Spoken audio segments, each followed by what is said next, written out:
Welcome to the WDND Roleplay Radio Podcast. My name is Clif. Hey, and I'm Jason, and we're going to be your hosts on our discussion on all things RPGs and occasional tangents into other areas of geek culture. First, we're going to be going over some feedback that we received on our previous episode about homebrew versus modules at the game table, and then we're going to look over some news that's come across the feeds. Jason, what did you find in the mailbox?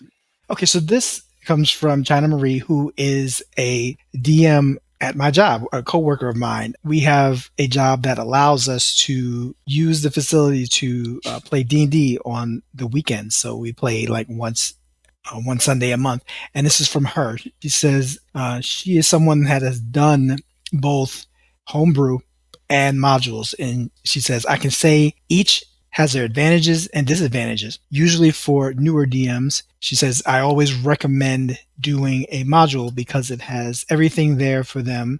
And it's a bit easier for a newer DM to not have to worry about things when they got all of the information there. Homebrew allows her to fully create a world that's living and breathing, and not only for the world, but for the party as well. She can create ideas and storylines and areas about the characters that she's using and mold them around her homebrew world. She says, plus it's way easier to go off the cuff in homebrew than it is in a module. In a module, if your party really wants to hang out with the awesome innkeeper, then you're kind of screwed. So thank you so much for that. That brings up some very interesting points, and thank you for that input, China. A recent meme that Jason shared with me was Wizard of the Coast statement on Twitter that there were no plans to bring Dark Sun out of retirement anytime soon. And having played Dark Sun in the past, I have to say that's probably for the best. Dark Sun is a very vicious and brutal setting. Not only was character death constantly on the table, but the world was much harsher than anything Dungeons & Dragons is currently willing to publish. The themes and the content of the world of Athos are anathema to the current direction that Hasbro and the Wizard of the Coast are pushing Dungeons & Dragons. I mean, I just feel that if they ever did publish a Dark Sun book, it would be 116 pages that just said redacted, redacted, redacted over and over again. Well, I suppose some things need to stay in their time, I guess. But, if Wizards does make the world of Athos OGL. Hey. Oh my God, like that will ever happen.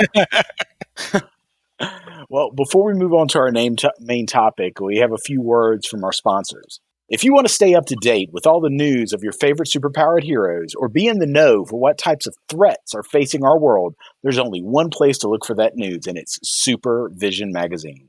Supervision is a monthly publication that dives deep into the people behind the masks and asks the tough questions to the people that wear those capes.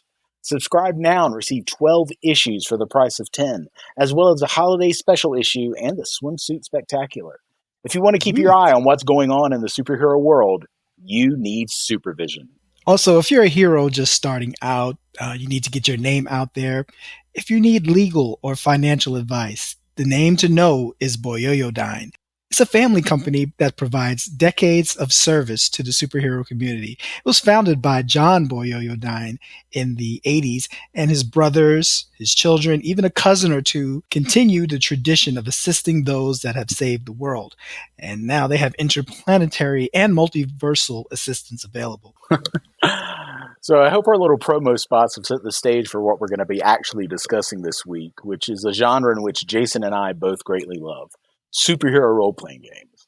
We had to throw in both of those sponsor messages because those are two things that Jason and I have added to our games over the years. And I hope that any of our past players that are listening got a chuckle from hearing these elements of the game worlds they've played in get a little breath of life here in the real world. Now to move into our discussion, we're going to be looking at the different systems that have been used over the years and how some of the roles you may come to expect in fantasy role-playing games still pop up in superhero role-playing games. Yes, I love this topic. Being a fan of comics and being a fledgling RPG player in the early 80s, I mean, I'm talking 6, 7, 8 years old, it was fascinating to see a game based on the superhero genre. I freely admit that I prefer that a bit more than fantasy RPGs. D&D is great, but my bread and butter has always been superhero games, especially if they have a modern feel where you can make characters, immerse yourself into the plots and the perils that, people like Spider-Man, the X-Men, or the Justice League faced in the pages of their comics. Back in the day, Dungeons and Dragons had just recently come out, and the idea of playing games with actual fictional characters traipsing across imaginary landscapes was gaining momentum. It wasn't long before someone dipped their toes in the superhero genre and started producing their own. The first one was a game called Superhero 2044, published in 1977, just 3 years after the debut of D&D in 74. The game featured rules for face-to-face scenarios and the activities that the hero had to face in the rest of the week. It's probably one of the first instances in a role-playing game that had rules for what we now think of as downtime activities. I think it's a very innovative addition to a game system. The critics at the time called it groundbreaking but primitive. And based on the fact that it only had like 3 character classes, I believe that's a fair assessment. There was another game that came out in 1979 called Villains and Vigilantes. This I actually played. It used charts to track effectiveness of attack powers versus the defense that each character had. It kind of fell into the victim of D&D creeping in there, something that I see today with creators of 5th Ed homebrews. And there was also a game called Champions. Right. That came out like 81. It's been around for a while, but we'll get into that a little later in some more detail. There is a point buy system that leads us to this week's debate. Time for our sidebar on random versus point buy. Well, before we can get into it, we have to introduce our fighters. Coming out of the orange corner and representing all things random, Captain Chaos himself, Jason. And in the blue corner, the champion of order, the Archon of choice. Let's give it up for Clif. Well, in the early days of superhero role-playing games, point buy seems to be the norm. Out of those 3 that we talked about, only Villains and Vigilantes was random. The other 2 were definitely point buy. It would be synonymous today with not only rolling your stats for your character, but also rolling a 13-sided die and referring to a chart and then letting that pick whether you get to be Arcane Caster, Divine Caster, or Martial, and then rolling a 2d4 to figure out what subclass you're going to play. Random hero creation really takes you out of the equation when you're making your character. You should be able to make the character you want to play, not have whatever chance has assigned to you be what you're going to be stuck with for the entire campaign. Now, I see a different point of view in that, as stated in previous podcasts, I am a fan of good old Joe Random. The dice can be fickle, but I think that creates a challenge for the PCs and the DMs to explore ideas, concepts that they would not normally come up with. Personally speaking, I've made my most memorable superheroes and supervillains without having to worry about being on a budget of some points, using like a spreadsheet or anything like that, and performing 20th level math Olympics to squeeze every drop of juice out of a point and make the most impressive, technically sound character in life. I'm feeling slightly attacked. Hey, is what it is. Sometimes you do end up with like a dud character, and that will sharpen your roleplay skills or roleplay abilities. And even Stilt Man is good for comic relief sometimes. Yeah, comic relief. Like we're ever short of that at our game tables. Well, people pick what they want to, and then they still wind up doing stuff that makes everybody laugh. Without getting too far off field. The day that a half blue dragon decided that he was going to dodge from the lightning bolt that he was immune to. Yes, and you know who we're talking about. It's we're talking about superheroes. You don't need random weirdo characters for comedy moments to happen at a game table. Okay. Let's get on with it. All right. The early days of superhero role-playing games came to a close when the first licensing agreement was struck between Marvel Comics and TSR, the original company that created Dungeons & Dragons. But they didn't fall down the same hole that Villains and Vigilantes did, but just trying to use Dungeons & Dragons to create a hero game. They made something brand new. Yes. Marvel Superheroes, the role-playing game, came out in 1984. As Cliff said, it was the first a role-playing game that was licensed by a major comic book company. You can use the Marvel characters, The original box, I remember the yellow box version was the basic set. It had Spider-Man, it had the Fantastic Four, it had some of the Avengers like Captain America, Captain Marvel. Well, now she's known as Photon. She's gone through a whole bunch of different names, but it was an interesting way to say, hey, you can use our characters, create your own adventures, use them, or create your own characters. It was amazing. And I think I've mentioned it before on previous podcasts. This was the first role-playing game I ever played back in the day. And we're going to be talking about a lot of different stuff, but we're going to go over the different Marvel ones first. Because, Marvel, they struck the iron first, and they were the ones that produced their first set of games. In 1989, the Marvel Superheroes Adventure game, which is known as the Saga system, came out. Now, this used 98. It used the same system as a previous game that was released by TSR called the Dragonlance 5th Age game, which was diceless. It used cards for the game mechanic, for everything, character creation, successive actions, and resolving combat. It was really different than any other dice-based game system, and it's always got a warm, fuzzy place for me. And then we still play it today. Yeah, we still play it today. 25 years later, we're still playing that game. It boggles my mind a little bit. In 2003, the next Marvel game came out, and that was called the Marvel Universe role-playing game. If you notice, the names are very similar. People that love these games and go back to them, they usually don't call them by the name. They'll call them other things. That original one was called Phase Rip. And Jason will get into that a little bit later. And then the second one I talked about is called the Saga system. But this one that was released in 2003 didn't do all that hot. It sold well, but Marvel pulled away from the game because it didn't sell as well as its flagship monthly titles, the comic books. And they said it didn't sell as good as D&D. So, that's like trying to create a brand new soda and say, well, it's not selling as good as Pepsi, so let's just stop. But I don't know. And then in 2012, the license went to another company, and the Marvel Heroic role-playing game came out. And, well, since it seemed like so many Marvel and role-playing game fans skipped that title, we'll skip that one too. But that also, Marvel has this playtest for a new game. I think they are publishing this themselves, and it will be out later on this year. No, we've looked at it. We'll probably be doing some playtests once a little bit more information comes out, because, as we've mentioned, we love superhero role-playing games. Absolutely. So we want the full experience before we make our determination of whether it's good or whether it's whack. But since we talked about Marvel, let's go on to talk about DC. They put their distinguished competition.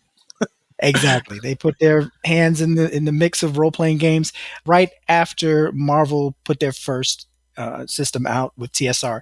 Mayfair Games published the DC Heroes role-playing game. It was like 1985 when it came out. It went through 3 editions, and it used a system called the Mayfair Exponential Game System. It was point-based. Yay! Cliff's favorite.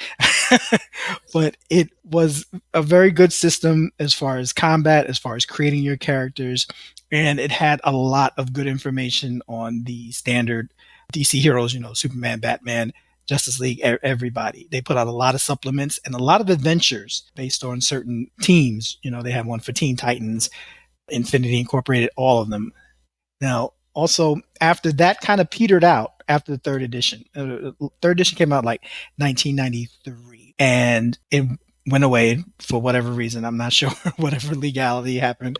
But then West End Games in 99 put out their DC Universe game. Can't say that I played this game, but it was out there, and I'm not sure if it used the same D6 system that they did for their Star Wars game. It was. But it was the same, yeah. It was a variant of it. And then whatever happened with that, it went away, and then the license went over to Green Ronin, who created their own game called Mutants and Masterminds, and they pretty much used their system, but they just slapped DC characters on it, which is fine because Mastermind was a good game. Yeah, it was a great game. That when we heard Green Ronin was getting the license for DC, I kind of had a little bit of a panic attack, because it's like, oh no, they're not going to try to make up something new.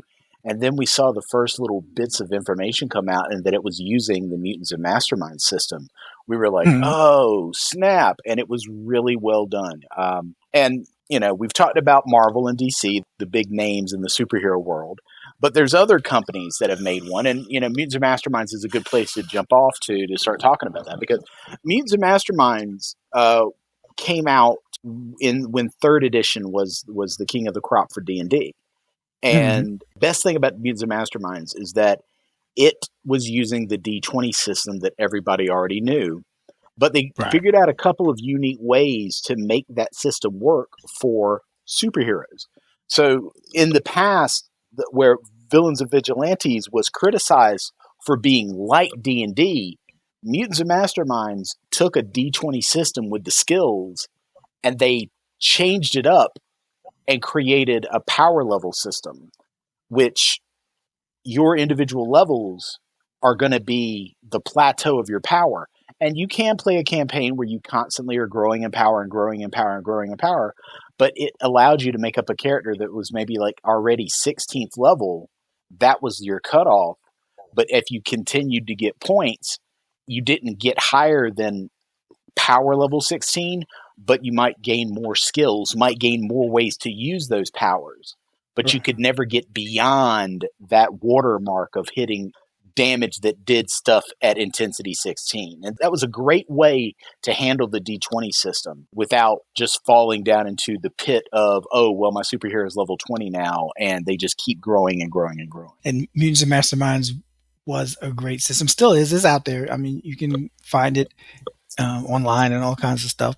Now, there's other systems that kind of jumped on this hero bandwagon. The ABERRANT system came out around 99, and it used a modified version of the White Wolf system, since there's ones that published it. So if you recall or ever played things like Vampire or Mage or something like that, it kind of leaned away from the tropes of heroes versus villains and explored the gray areas of a world with superpowered individuals called Novas in the setting. The system lends itself to some of the modern live-action adaptations of the superheroes from comic books that you see in live action, especially like that. If you remember the show Heroes that came on NBC, or The Boys, or The Boys, yeah, on Prime. Yeah, it would fit that really well. In '84, there was a system that came out by Palladium, and this was called Heroes Unlimited. And I kind of have bittersweet feelings about this system because I like Palladium primarily because they're the ones that published the Rifts system, which I've mentioned enough in the past that I think we need to do an episode on it so that people that don't know about Rifts, so we can kind of give them a primer on everything that Rifts and the greater Palladium universe has. Now, as much as I like Teenage Mutant Ninja Turtles, and they made Robotech. That's right. They had a couple of really good licenses back in the day. But it saddens me to say, as much as I like and as much as I've played Palladium over the years, I've never actually played a Heroes Unlimited campaign. But I've used that book many, many times when doing other areas of the Palladium, what they call the Megaverse. So, like, if you want to play in a post-apocalyptic world and be a person with, like, maybe you're blind, so you can fight like Daredevil and be cast as Denzel Washington in a movie, then you can use the powers from Heroes Unlimited to do that in a post-apocalyptic world. So it's, for me, Heroes Unlimited was always more of a source book than a game that I played, but I used the hell out of it when I played Palladium. Now, also, I played it as well. It was fun. I made my superhero in your game, your Rifts game. I think that's where I came up with Magenta. Oh, yeah. Yeah. Magenta was in one of the Risk campaigns. Now you knock me for doing Green Lantern knockoffs. So. Oh, listen, I'm not. I see. Back in the day, it was called biting, and I didn't care. I bit. Yeah. It didn't. Now we come back to Champions, which we had mentioned before, created by Hero Games, and it uses the hero system. Like Cliff said, it didn't have a power list. It was just effects. And then one of the great things about the system is that you brought the effects and not just picking powers off a list. This meant that Energy Blast was effectively the same across the board, and that the individual type of energy that you could manipulate with that blast was just tagged on. So you can customize it to make it however you want your character to be. This is another one that I've never played, but I feel that it needs to be mentioned with the other systems, because it's probably the grand champion as far as like the longest living superhero game. It came out in 81 and it was published. The most recent publication was in 2010, and it still has active players today. So it's got 29 years of life over different editions. I mean, the only thing else that's got a track record like that is like the Palladium system, because the publishers of that just refused to give up the ghost, and then D&D over the years and its different editions. So, I mean, even though I've never played Champions, it's definitely a top tier game. Now, these are the big names in superhero role playing, and there are some honorable mentions, and I'm going to go over them really briefly. There's a game called GURPS, and it stands for Generic Universal Role Playing System. Now, I can't call it a superhero game, but it has entire books for superhero rules. GURPS is designed to be universal, which is why they stick the U in the name, GURPS. But it's a very crunchy number based, point by system, which it appeals to me. It does. But the thing that I've always kind of shied away from GURPS getting into it more is there's so many books. There's books for Westerns, there's books for Kung Fu, there's books for magic, there's books for fantasy, and of course there's these books that I'm talking about for superhero games. Book bloat. I'm one of these people that if I get into a system, I'm going to feel I need to have them all. It's like I'm a Pokemon person. I got to catch them all. And that's the only thing that makes me leery of GURPS in general. The next two games that I want to talk about, first one is called City of Mists, and the one after that is Masks. Both of these games are things that I've heard about thanks to my sons bringing them to my attention. City of Mist is a very noir game that could easily be used if the movie Sin City and Hellboy appealed to you. It would allow you to create a very stylized version of the cape and cowl genre, so that you can run around and have noir type adventures. So if you watch Spider-Man Into the Megaverse and you saw Spider-Man Noir with a fedora and a trench coat and you thought that was cool, City of Mist might be a really good area for you to look into. And Masks, on the other hand, that game is less geared toward conflict resolution through combat than it is social interactions. When there's actual fights, the fight continues until the person's basically their spirit is worn down, their willingness to keep the fight going, and then they fall down. Masks is really about, it's a coming of age story that happens to be about superheroes. Very good if you like the themes that are played out in like that Titan series that's been out over the last couple of years. Maybe even that the Doom Patrol. If you really want to get into the social side of what it means to be a superhero, Masks is a good game to look into. And Rhysis is kind of like GURPS. Rhysis can be used for anything. It's originally written as a funny cartoon game, a comedy style game, but I have successfully used Rhysis's rule mechanic for all types of genres. And online, they have rules for a superpowered version of it. Now, if your main exposure to superheroics has been through animation, and you like the funny side of animation a little bit more, and I'm looking at people that grew up on Teen Titans Go, Rhysis might be the place to look, because it'll let you play a superhero style world with a little bit more tongue-in-cheek in it than, blood and guts. So with all that said, what's our favorite superhero games? Jason, take the floor. Okay, so number one is, of course, the original Marvel superheroes from 1984. The basic, but then they put a advanced version out in 86. So I will say that version of the game holds a special place in my heart. It's, in my opinion, even though, yes, it does have elements of randomness, you have to roll for all of your stats and roll for how many powers you have and roll for how many skills you have and roll for how many contacts you have and whatnot. It's still a good game. I like the flow of it, the combat system they put out. Source book after source book after source book for it. It was cranking out stuff from 84 straight till like 92, 93. And everything had even updated versions of superheroes. Like when Iron Man changed armor, you had different Iron Man armors all ready to go.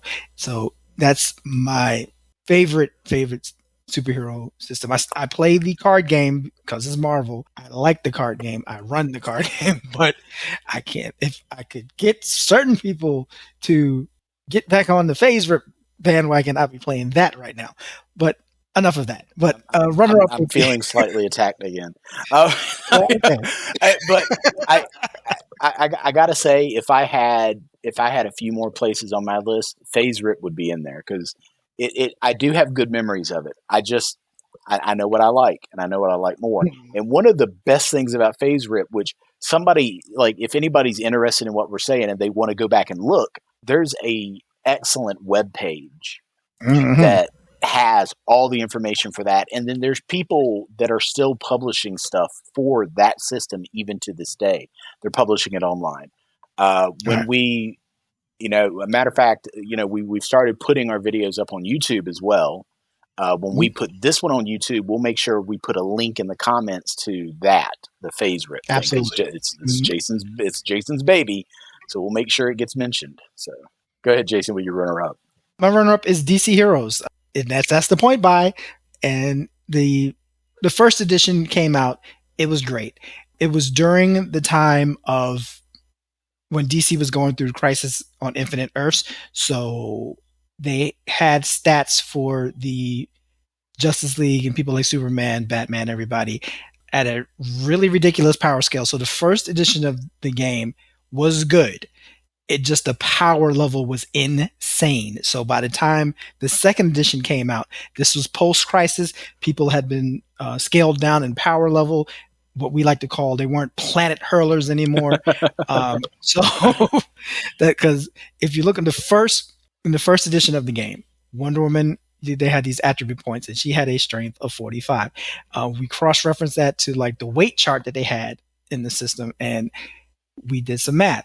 She could technically lift up Mount Everest and throw it like a couple 100 feet. So that was pretty powerful. And Superman's even stronger than that. He could like literally push the moon. But which, that was the old style of DC before they revamped everything after Crisis. And the second edition was a bit more less powerful. It was more where you could, and they gave you more points. It scaled down, yeah. And they gave you more points to create your character with, which was always a good thing. And I just liked it. There was combat rules that were easy to grasp. Just rolled 2d10, you added numbers together. If you get a certain number, you hit. If you roll doubles, you get to roll again, add it to the number, and you can do a whole lot of damage. So that was a fun system. They put out source books and adventures as well, just like Marvel. And that system, I've had a lot of fun with that. When Jason introduced that to me early on when we became friends, and I kind of like immediately clicked with one aspect of it, because when I was looking through the point buy system and character creation, like an original character, baseline character in the edition we were playing, they would get 450 points to start making the character. And then if you made up a background, if you made up your appearance, and you had a fully fleshed out personality for your character, each one of those was worth an additional 15 points.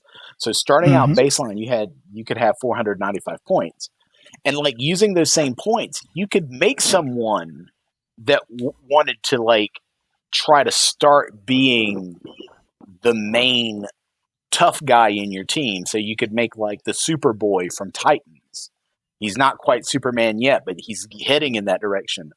Or you could turn around and take those 450 points and spread them out very evenly into all these different ways to fight and combat and everything, and like the different skills, and basically make Nightwing.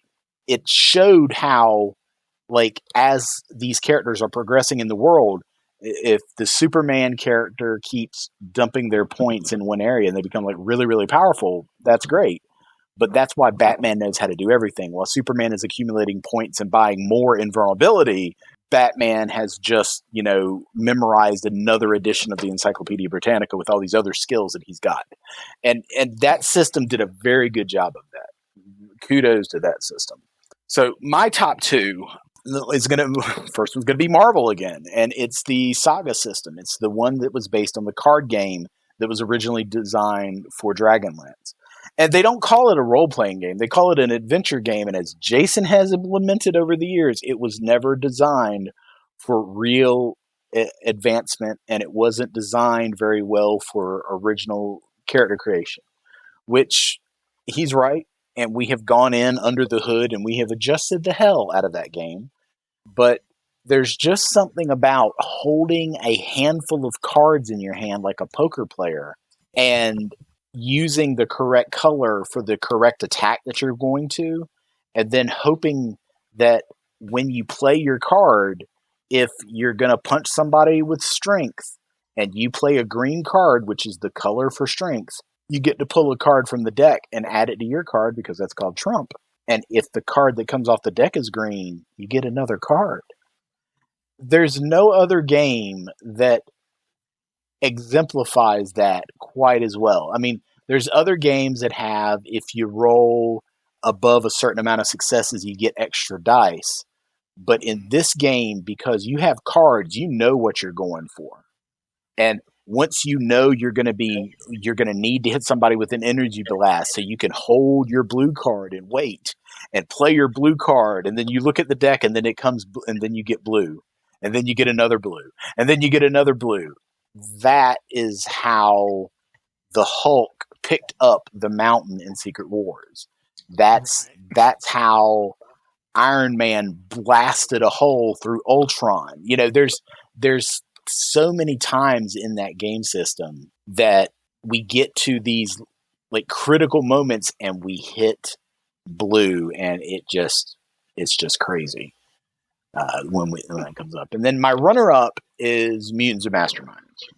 That one is the D20 superhero system. I spoke about that a little bit earlier. And Mutants and Masterminds, it sings to me on a mechanical level because of how well they implemented some of the things. We spoke earlier about Champions and how they went with effects versus just a list of powers. They have a list of effects in Mutants and Masterminds that's amazing. If you want to have telekinesis, that is just called move object. And if you can move object, maybe you do it through telepathy. Maybe you do it through air control and you're using the wind. Maybe you do it through magnetic control like Magneto, but you can only move metal.